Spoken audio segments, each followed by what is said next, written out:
Virtua Fighter 6 is on its way, and honestly, it can't come sooner. What with the Tekken franchise taking the legacy fanbase for granted, it's almost a guarantee that the next Virtua Fighter should put legacy at the forefront. But will it? Actually, I think this Virtua Fighter has the potential to revolutionize the way we play 3D fighting games. Again. One thing I've been keeping close eyes on with the downfall of Season 2 in Tekken is the amount of players trying Virtua Fighter 5 for the first time, or Virtua Fighter for the first time with Virtua Fighter 5 Revo, or Ultimate Showdown 2 that's on the PlayStation. Whilst many have gasped for the breath of fresh air in its no-frills, classical 3D fighter gameplay with depth and legacy, some have cast doubt on the series because it does feel so old in comparison. And that's where the mistake lies. It is old. Virtua Fighter 5 released in 2006, almost 20 years ago. And despite updates such as Final Showdown, Ultimate Showdown, and now the PC port of Revo and Ultimate Showdown 2.0, under the hood it's barely touched. So, does that prove the doubt is correct? Will they keep the engine in place and replace it with an even newer body kit? Well, actually, history says no. Whilst it may have been 20 years since they released a numbered sequel, when they do, it is always fresh.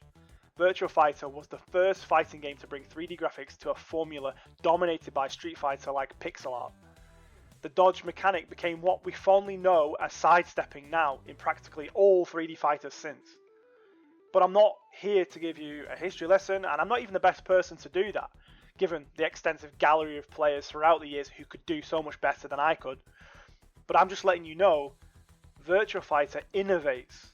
They innovate and they lead the way forward for years to come. Watching the gameplay concept more recently, the Nvidia one, I did notice something. We all noticed it too, but for me it felt like a light bulb moment. The fluidity of the gameplay. Many of us said at the time, this is just a scripted animation, it's not actual gameplay, and I still sit in that camp. But what made us say those things? What made us say that? Because fighting games, and especially 3D fighting games, they don't play like that, do they? When you block, your character stands for the most part, using Tekken as an example, with their guard defending high, mid or low, and the block animation is somewhat stiff, and it's an indicator really of that you've successfully denied the attack. Well, apart from Tekken 8 chip and guard break controversy aside. Well, what if that's gone now? Or mostly gone?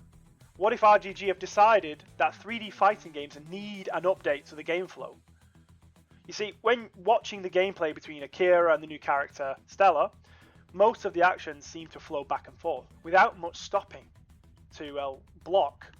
So whilst Tekken 8 decided to make their game more aggressive and attack focused by block function being the weakest that it's ever been, whilst basically functioning the same way, what if Virtua Fighter 6 is redefining defense into a more continuous flow of combat, with a parry-like system unlike we've ever seen before, replacing guard as the dominant function for defending?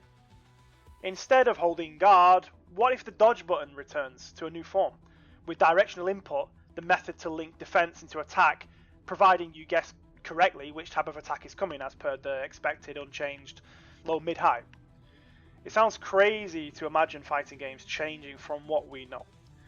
But take it from me, a 36-year-old, this isn't even close to being the first time that the evolution to the genre has happened.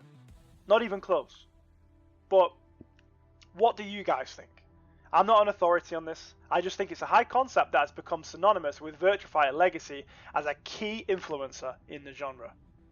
What if we're about to notice a complete change, a complete shift in how we play fighting games?